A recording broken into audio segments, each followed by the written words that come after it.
In this video we are about to get started with understanding dy by dx part 2 और ये definitely last video होने वाली है।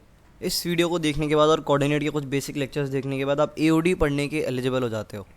तो सबसे पहली चीज़ ये है कि जो भी इस वीडियो को देख रहा है वो मेरी कोऑर्डिनेट ज्योमेट्री की कुछ वीडियोस को जाके देख ले, जिनका डिस्क्रिप्शन में मैं लिंक डाल रखा है ना। उन वीडियोज़ में मैंने थोड़े बहुत कोऑर्डिनेट सिस्टम के बारे में बता रखा है कि भाई पॉइंट क्या होता है, लोकस क्या होता है, वो बेसिक चीज़ें जो कि आपको इस वीडियो को समझने में मदद करेंगी। क्योंकि जो बिल्कुल बेसिक स्क्रैच से शुरू कर रहा है उसे दिक्कत आएगी वरना। क्योंकि यहाँ पर हम बात करने वाले हैं dy बाई dx की और टेंजेंट्स को हम इंट्रोड्यूस करने वाले हैं। तो टेंजेंट्स को इंट्रोड्यूस करने से पहले आपको कर्व के बारे में थोड़ा पता होना चाहिए, और कर्व को तो हम प्लॉट ही करते हैं किसी ग्राफ पे, इसलिए आपको ग्राफ और कोऑर्डिनेट एक्सिस के बारे में अच्छे से पता होनी चाहिए चीज़ें, बिल्कुल कोर से, मतलब बेसिक चीज़ों की बात कर रहा हूँ। तो जाके उन वीडियोज़ को देख लो, बहुत ज़्यादा देर की नहीं है वो, 20-25 मिनट की होंगी मैक्स टू मैक्स। डिस्क्रिप्शन में तुम्हें लिंक मिल जाएगा। तो कुछ बेसिक चीज़ें जैसे कि हमने देखा था कि किसी भी पॉइंट को हम x, y से डिनोट करते हैं ना, और फिर हमारे सामने अलग अलग तरह के कर्व आते हैं। जैसे कि एक आ जाएगा हमारा y बराबर x²। तो ये एक्चुअली में एक लोकस है जिस पे बहुत सारे पॉइंट्स हैं इस फॉर्म के, हमारे x, y के बहुत सारे पॉइंट हैं यहाँ पे। पर ये पॉइंट कुछ इस तरह से हैं कि यहाँ पर अब ये जो y है ये x² के बराबर होना चाहिए। जैसे कि 1, हमारा 1 हो जाएगा, 2, 4 हो जाएगा, 3, 9 हो जाएगा, और 1.5, 2.25 हो जाएगा, है ना। इस तरह के पॉइंट इस कर्व पे हमारे लाया करते हैं। और अगर तुम इन सारे पॉइंट्स को एक जगह पे रख दोगे, ये इनफाइनाइट पॉइंट्स जो हैं अगर तुम जोड़ दोगे, तो तुम्हें बेसिकली दिखने में एक ऐसा कर्व मिल जाएगा जो कि हमारा y बराबर x² का ग्राफ होता है। ठीक है, कोई भी पॉइंट उठा लो इस कर्व पे, है ना। जैसे कि ये कोई पॉइंट देख लो, ये पॉइंट इसी फॉर्मेट का होगा, x1 का होल स्क्वायर। क्योंकि ये जो y है ये खुद x² के बराबर है, ये हमें इक्वेशन बताती है। अब तुम पूछोगे यार इन ग्राफ्स की क्या ज़रूरत है इतनी ज़्यादा। भाई साहब बहुत ही ज़्यादा ज़रूरत है, ज़रूरत से ज़्यादा ज़रूरत है। हम इतनी सारी इक्वेशंस पढ़ते हैं। जैसे चलो मैं एग्जांपल देता हूँ, तो मैं बड़ा बेसिक एग्जांपल देता हूँ। जैसे कि तुम्हारे सामने इधर रखा है s = ut + ½ at²। अब ये तुम्हारी इक्वेशन है, सभी को याद होगी यार, ये तो 10th क्लास की इक्वेशन है। इसका भी हम ग्राफ प्लॉट कर सकते हैं। ये भी एक्चुअली में एक क्वाड्रेटिक इक्वेशन है, और जब हम इसका ग्राफ प्लॉट करते हैं तो हम चीज़ों को और बेहतर तरह से समझ पाते हैं, विजुअलाइज कर पाते हैं। एक तो होता है कि अलजेब्रिकली वही से सॉल्व कर दिया, आंसर निकाल दिया। एक होता है ग्राफ की मदद से और कॉम्प्लेक्स चीज़ों को निकालना, इसीलिए हमारा ग्राफ जो है बहुत ज़्यादा इंपॉर्टेंट होता है। तो बेसिकली इसमें s = ut + ½ at² को अगर हम प्लॉट करना चाहेंगे तो किस तरह से प्लॉट करेंगे, एक बार इस चीज़ पे ध्यान देंगे हम। तो ये हो जाएगा हमारा y = ux + ½ ax², है ना। यहाँ पर x तुम्हारा t के बराबर है और s तुम्हारा y के बराबर है। तो मैं ऐसा भी कह सकते थे कि भाई ये इसको मैं जो है आज t एक्सिस बोल देता हूँ और इसको मैं s एक्सिस बोल दे रहा हूँ। पर t और s में हम ज़्यादा मतलब फेमिलियर नहीं होते, इसीलिए हम x और y ही रहने देंगे। हम बस s को y कर देंगे और t को x कर देंगे, और ये याद रखेंगे कि भाई x जो है वो t है, y है जो s है। समझ रहे हो। अब हम इसका ग्राफ बड़ी आसानी से प्लॉट कर सकते हैं, क्योंकि इस पर जितने भी पॉइंट्स होंगे, देखो x, y की फॉर्म के तो यहाँ पे पॉइंट होने वाले हैं, और पॉइंट कुछ इस तरह से हैं कि जो y की वैल्यू है हमारी वो इसके बराबर है ux + ½ a, जनरली g होता है हमारा, है ना। वो तो सवाल पर डिपेंड करता है, बट यहाँ पे g मान ले रहे हैं, तो ½ x² आएगा, x²। तो इस फॉर्म का हमारा y है, y इसके बराबर है। तो जितने भी पॉइंट इसके कर्व पे लाई करने वाले हैं वो दिखने में ऐसे होंगे, x, ux + ½ ax²। ध्यान रखना, ये जो मैं कन्वर्जन बता रहा हूँ ना, ये तुम्हें AOD में आगे जाके मिलेगा, बहुत ज़्यादा काम आता है। इसको हम पैरामेट्रिक कोऑर्डिनेट्स में कन्वर्ट करने की प्रोसेस बोलते हैं। अभी गंदा सा नाम मैंने तो बता दिया, इसको हम बाद में ढंग से पढ़ेंगे, बट हाल फिलहाल याद रख सकते हो, है ना। और बाकी चीज़ें बहुत जस्टिफाइड है, मैंने कि स्टेप बाय स्टेप बताया है कि कैसे चीज़ें हो रही हैं यहाँ पे। और अभी तो हम मेन चीज़ पे आए भी नहीं है, that is what actually dy by dx is, इसके कंक्लूजन पे। ऑलराइट मित्रों, तो हमने जो है ग्राफ की, कर्व की बेसिक चीज़ें समझ ली हैं। अब हम थोड़ा आगे बढ़ते हैं ज़िंदगी में। तो मैंने बताया था, अगर तुम्हें याद हो, कि भाई ये जो dy बाई dx होता है ये कुछ नहीं होता, ये tan थीटा होता है। tan थीटा का मतलब परपेंडिकुलर अपॉन बेस होता है ये, और ये इसके बराबर भी होता है तुम्हारा Δy/Δx। उसका भी एक लिमिटिंग केस मैंने तुम्हें बताया था, that was dy by dx, है ना। तो Δy/Δx का लिमिटिंग केस होता है dy/dx, जिसमें कि हम बहुत छोटे चेंजेस की बात कर रहे होते हैं, और डेल्टा जब हम बोलते हैं तो बड़े चेंजेस की बात करते हैं हम। तो यहाँ पर हम आज सच जानने वाले हैं कि भाई ये लोग इतने सालों से बोलते आ रहे हैं x², इसका डिफ्रेंसिएशन भाई 2x आ कैसे जाता है, इस चीज़ का मतलब क्या है। ये लोग sin x कान पे चिल्लाए जा रहे हैं इतने टाइम से, sin x का डिफ्रेंसिएशन भाई cos x होता है, ये आ कहाँ से रहा है, इसका मतलब क्या है एक्चुअली में। तो बड़े ध्यान से देखना। तो ये जो है ब्लू कलर से नीचे लाइन लिखी है भाई, इसको बड़े दिल लगा के पढ़ लो। dy by dx is nothing but rate of change in y with respect to that of x। Rate of change in y with respect to x, मतलब x भी चेंज हो रहा है y भी चेंज हो रहा है, पर हम दोनों का एक दूसरे के रिस्पेक्ट में रेट ऑफ चेंज निकाल रहे हैं ना। dy by dx होता है, तुम्हारा dx by dy भी हो सकता है। dx by dy जो हो जाएगा वो तुम्हारा हो जाएगा rate of change in x with respect to y।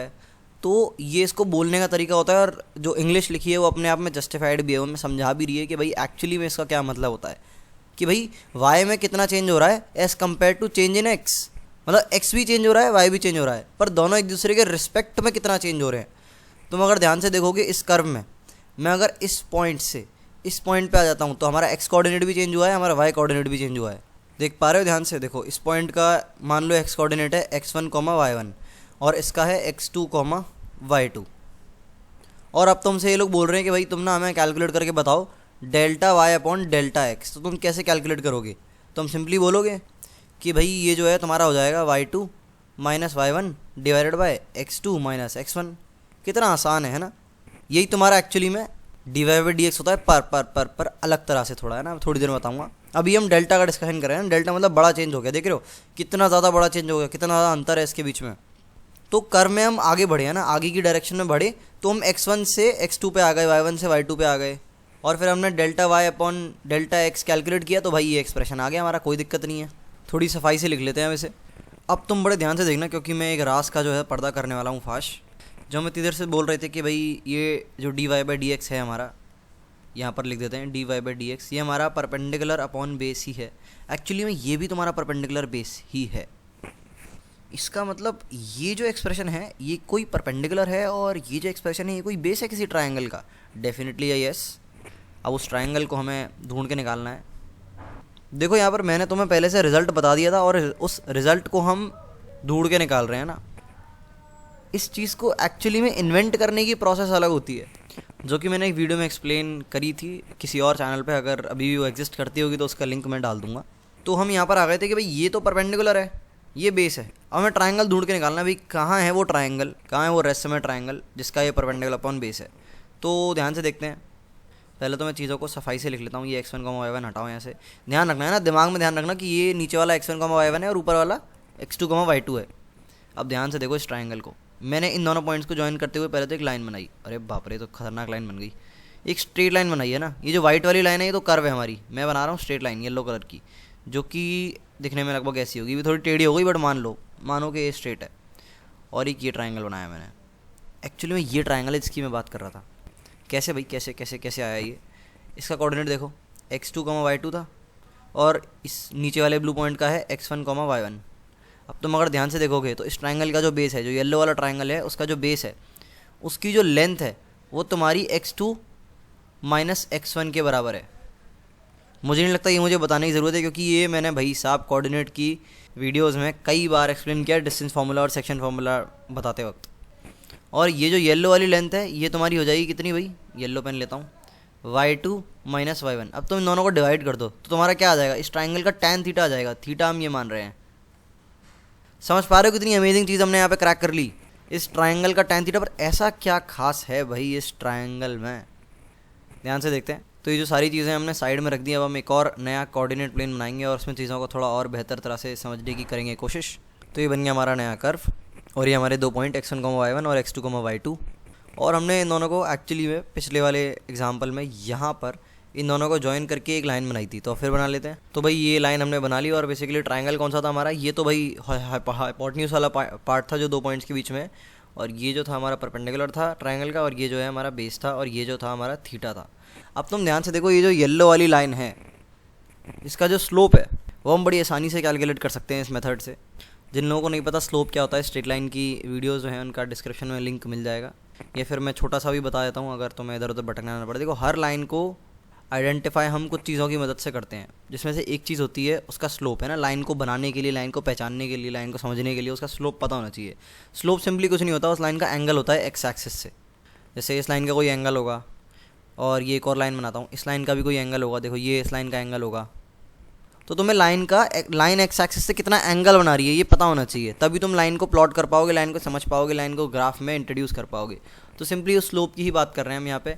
ये जो थीटा है एक्चुअली में ये वही एंगल है जो ये लाइन एक्स एक्सिस से बनाई, क्योंकि ये एंगल और ये जो नया वाला थीटा मैंने बनाया ये दोनों सेम होंगे। तो एक्चुअली में जब हम ये करते हैं कि भाई tan theta is equals to कितना हम कह रहे हैं perpendicular upon base, that is y2 minus y1 divided by x2 minus x1, ये हम बोल रहे हैं टेन थीटा, और ये है परपेंडिकुलर अपॉन बेस के बराबर। ये एक्चुअली में हमारी येलो वाली लाइन का स्लोप है। अगर हम थीटा की वैल्यू यहाँ पे कैलकुलेट करेंगे तो ये आपका tan इनवर्स m के बराबर आएगा, है ना। ये इनवर्स ट्रिग्नोमेट्री का पार्ट हो गया। अगर जैसे कि तुम्हारा साइन थीटा जो है वो किसी भी चीज़ के बराबर है, जैसे मान लो 1/2 के बराबर है, तो यहाँ पर हम थीटा को बोलते हैं theta is equals to sine inverse 1/2। ध्यान रखना ये -1 इसकी पावर नहीं है, ये इन्वर्स है, अलग तरह का नोटेशन है जो कि हम इन्वर्स ट्रिग्नोमेट्री में पढ़ेंगे, जो कि फंक्शंस का एक छोटा सा पार्ट है। अच्छा टॉपिक है, काफ़ी ब्रॉड टॉपिक है, चाहिए मैं इसको भी मैं पढ़ाऊँगा। तो यहाँ पर हमने देख लिया कि थीटा यहाँ पे कैसे कैलकुलेट कर सकते हैं, और टेन थीटा की वैल्यू m होती है जो कि हमारी इस लाइन का स्लोप होती है, समझ रहे हो, जो कि हम स्ट्रेट लाइन में भी पढ़ेंगे। अब हमने पढ़ लिया delta y over delta x के बारे में, क्यों ना गेम में dy/dx को लाया जाए। अब बड़े ध्यान से सुनना, कान खोल के सुनना, क्योंकि अब जो है हम असली चीज़ पर उतर रहे हैं फाइनली एट लास्ट, काफ़ी ज़्यादा इंतज़ार करने के बाद। मैंने तुम्हें बताया था कि डेल्टा y और क्या बोलते हैं डेल्टा y और डेल्टा x जो है हमारा, और dy/dx है, उनमें कोई ज़्यादा अंतर नहीं होता। अंतर बस ये होता है कि dy/dx में हम बहुत स्मॉल चेंजेस को स्टडी कर रहे होते हैं, डेल्टा में बड़े चेंजेस। और जब हमने इन स्मॉल चेंजेस को पढ़ना शुरू किया तो अपने आप में एक नई मैथमेटिक्स का इजाद हो गया, जिसे हम कैलकुलस के नाम से जानते हैं। स्मॉल चेंजेस का क्या मतलब है यहाँ पे, बड़े ध्यान से देखना। इस फिगर में मैं सारी चीज़ें मिटा दे रहा हूँ, नहीं ग्राफ नहीं मिटाना था, वो क्यों मिट गया। तो ये मैंने एक और जो है नया ग्राफ बना लिया। ये जो वाइट वाली लाइन है ये एक्चुअली में इन दोनों पॉइंट्स को ज्वाइन करने वाली लाइन है, जिसके हम स्लोप के बारे में इतनी देर से बात कर रहे थे। थोड़ी सी टेढ़ी बन गई है बट सीधी इमेजिन करना।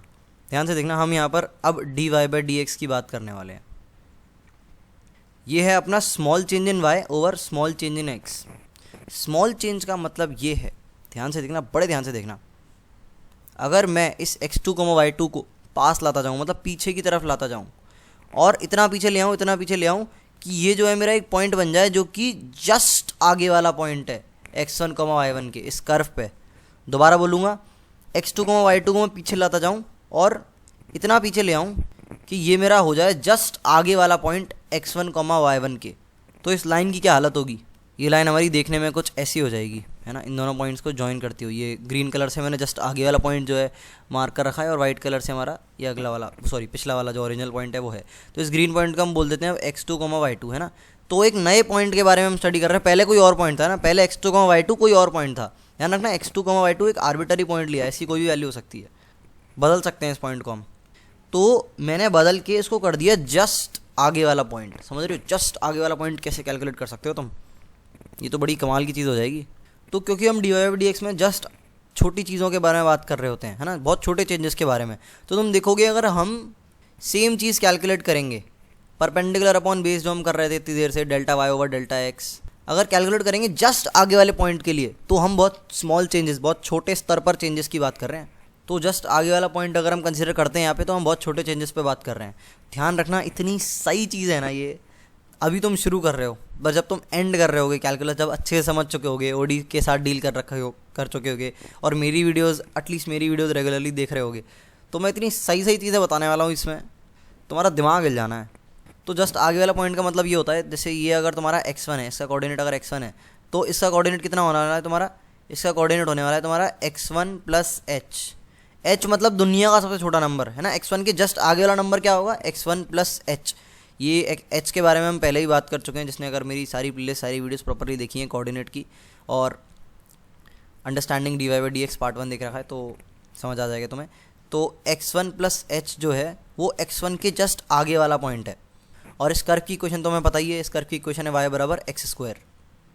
अब बड़े ध्यान से देखना, बहुत मज़ा आने वाला है। अब हम एक्चुअली में इजाद करने वाले हैं x² के डिफरेंशिएशन का। इससे एक्साइटिंग पल मेरी यही प्रिपरेशन में ज़्यादा कोई नहीं था, जब मैंने पहली बार जाना था कि ये जो लोग इतनी देर से बेवकूफ़ बना रहे हैं चीज़ें रटा रटा के, ये एक्चुअली में मतलब क्या है। ध्यान से देखना, यहाँ पर मैं क्या करने वाला हूँ, सेम चीज़ लिखने वाला हूँ, y2 माइनस y1।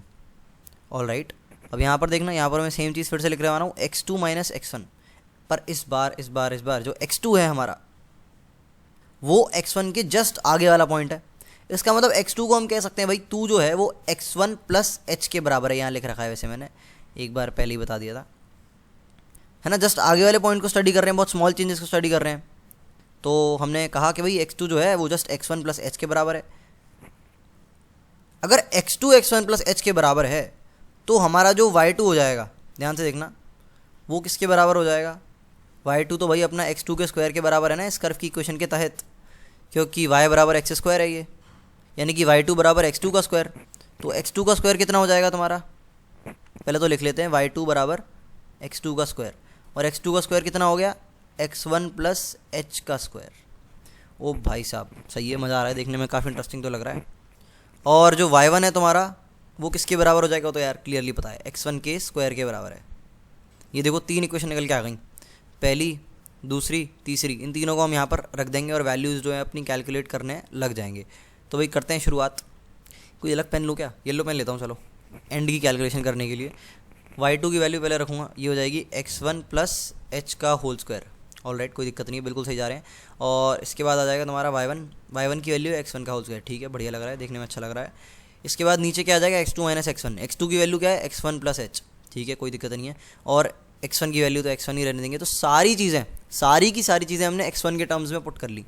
अब देखो पहले न्यूमरेटर को खोलते हैं, तो a प्लस बी का होल स्क्वायर तो तुम्हें पता है। ऊपर न्यूमरेटर में देखोगे तो x1 के स्क्वायर से x1 का स्क्वायर कट जाएगा, ऊपर बचेगा h स्क्वायर प्लस 2x1h। ठीक है, क्लियर है, चोरी नहीं करिए, ध्यान रखना, x1 का स्क्वायर से x1 का स्क्वायर काट दिया न्यूमरेटर में मैंने। और फिर इसके नीचे आएगा तुम्हारे पास, ये x1 कट जाएगा, नीचे आएगा तुम्हारे पास h, और h से h काट दो तो ये तुम्हारे पास एट दी एंड निकल के आएगा 2x1 प्लस h। अब यहाँ पर कैलकुलस में हम बहुत ज़्यादा अप्रॉक्सीमेशंस का इस्तेमाल करते हैं, तो हम मान रहे हैं कि ये नंबर रफली जो है तुम्हारा 2x1 के बराबर होगा।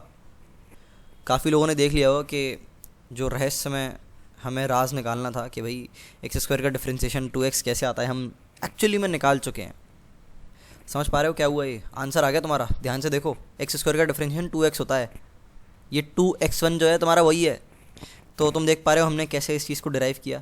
हमने बहुत ही ज़्यादा छोटे से स्मॉल चेंजेस को स्टडी किया यहाँ पे, और हमने rate of change in y over rate of change in x, जिसको हम ऐसे करके भी बोल सकते हैं, rate of change of y with respect to x, को कैलकुलेट किया एक पर्टिकुलर पॉइंट के लिए, जैसे हम x1 के नाम से जानते थे। उसका जस्ट अगला वाला पॉइंट था x2, y2। हमने इस बात का इस्तेमाल किया कि ये जस्ट अगला वाला पॉइंट है, और हमने इस इक्वेशन का इस्तेमाल किया x2 equals to x1 plus h, और बहुत सारी चीज़ें डिराइव कर ली। डेफिनेटली कर्व की इक्वेशन हमें पहले से पता होनी चाहिए थी। तो ये जो प्रोसेस है, ये जो डिराइव करने की प्रोसेस है, ये तुम्हें बहुत अच्छे से पता होनी चाहिए। अब मैं सही बता रहा हूँ, तुम दुनिया के किसी भी कर्व के लिए ये चीज़ कैलकुलेट कर सकते हो। तुम्हें हर बार ये चीज़ लगानी है। मान लो तुम्हें ये दे देता है भाई, पहले तो गंदगी मिटाते हैं यार, अच्छा नहीं लग रहा, बहुत ज़्यादा मैस हो गया, मिट गया। अगर तुम्हें दे रखा है y बराबर साइन एक्स, तुम्हें सेम चीज़ लगानी है, एग्जैक्टली सेम चीज़। इसको लगा दो, तुम्हारे पास answer at the end cos x ही निकल के आएगा। और मैं चाहूँगा कि एक बार तुम साइन एक्स के लिए डिराइव करके भी देखो, देखते हैं क्या निकल के आता है। फॉर्मूला लगा के देखना अपना साइन a प्लस बी वगैरह का, तुम्हारा आंसर जो है यहाँ से आ जाएगा। किसी का भी डिफरेंशिएशन निकाल लो, एक्स क्यूब का ट्राई करके देखो। अब एक्चुअली में तुम यहाँ पे सीख चुके हो डिफरेंशिएशन को इन्वेंट करना किसी भी चीज़ के, पर अब हम थोड़ी और बेहतरीन और अच्छी चर्चा यहाँ पर करने वाले हैं। ये जो टेंजेंट जैसी एक चीज़ होती है, टेंजेंट नामक चीज़ होती है, जो कि हम यहाँ पर डिराइव कर चुके हैं, बना चुके हैं टेंजेंट। एक्चुअली में ये जो लाइन थी, है ना, जो x1, y1 और x2, y2 को ज्वाइन कर रही थी, जब हमने x2, y2 को जस्ट अगला वाला पॉइंट बना दिया x1, y1 के, यहाँ पर तुम देख पा रहे होगे, तो ये लाइन एक टेंजेंट बन गई इस कर्व की। टेंजेंट वो लाइन होती है कर्व की जो जस्ट कर्व को टच करके जाती है। वैसे ये सही डेफिनेशन नहीं होती, सही डेफिनेशन और ज़्यादा एक्यूरेट होती है, बट अभी ठीक है, हम टेंजेंट की थीसिस नहीं कर रहे हैं, तो अभी के लिए इतना ही काफ़ी है। और इस टेंजेंट के बारे में हम और बातें कर रहे होंगे अपने AOD नामक चैप्टर में, कि भाई एक्चुअली में चीज़ क्या होती है। और ये जो हमने अभी चीज़ बोली है, rate of change of position with respect to time, ये बड़ी कमाल की चीज़ है। जब हम फिजिक्स में पढ़ रहे होंगे कि rate of change of position with respect to time velocity होती है, और rate of change of velocity with respect to time acceleration होता है, और rate of change of acceleration with respect to time jerk होता है। तो इन चीज़ों को हम और ज़्यादा ब्रॉडर पर्सपेक्टिव से समझ रहे होंगे। मतलब अभी तुमने डिराइव करना तो सीख लिया, बट अभी तुम्हें समझ नहीं आया कि एक्चुअली में कहाँ है भाई, एक्चुअली में कहाँ है, फिजिक्स की भाषा में कहाँ है, असली दुनिया में किधर है। मैं अगर अपने ग्राफिक पैड का पेन अभी फेंकूंगा तो वो उसमें कहाँ है, मैं अगर चलूँगा तो उसमें कहाँ है, समझ रहे हो? हमारे आसपास की चीज़ों में ये कहाँ है d y by d x. वैसे मैंने इस पर भी एक वीडियो बना रखी है ऑलरेडी, पॉडकास्ट रिकॉर्ड कर रखा है मैंने, वो देखना बड़ा ज़रूरी है। क्योंकि अभी तो देखो हम एक्स और वाई के टर्म्स में बात कर रहा हूँ। उत्तरी उल्टा बना दिया, मार पड़ेगी। यहाँ पर मैंने वाई करा है, यहाँ पर मैंने एक्स करा है ना। अभी हम असली क्वांटिटीज़ यहाँ पे ऐड करने लग जाएंगे। ये जनरली हमारी टाइम एक्सेस हुआ करेगी और ये बदलती रहेगी। ये कभी position with respect to time हो जाएगी, ये कभी वेलोसिटी हो जाएगी, कभी एक्सेलरेशन हो जाएगी। तरह तरह की चीज़ें हम यहाँ पे डालते रहेंगे और बहुत मज़ा आने वाला है जब हम एक्चुअली में से फिजिक्स में डाल रहे होंगे। So that's all for now in this one. हमने एक हद तक डी वाई डी एक्स को समझ लिया है, ए ओ डी में और ज़्यादा हम इसको समझने वाले हैं। तो मिलते हैं अगली वीडियो में।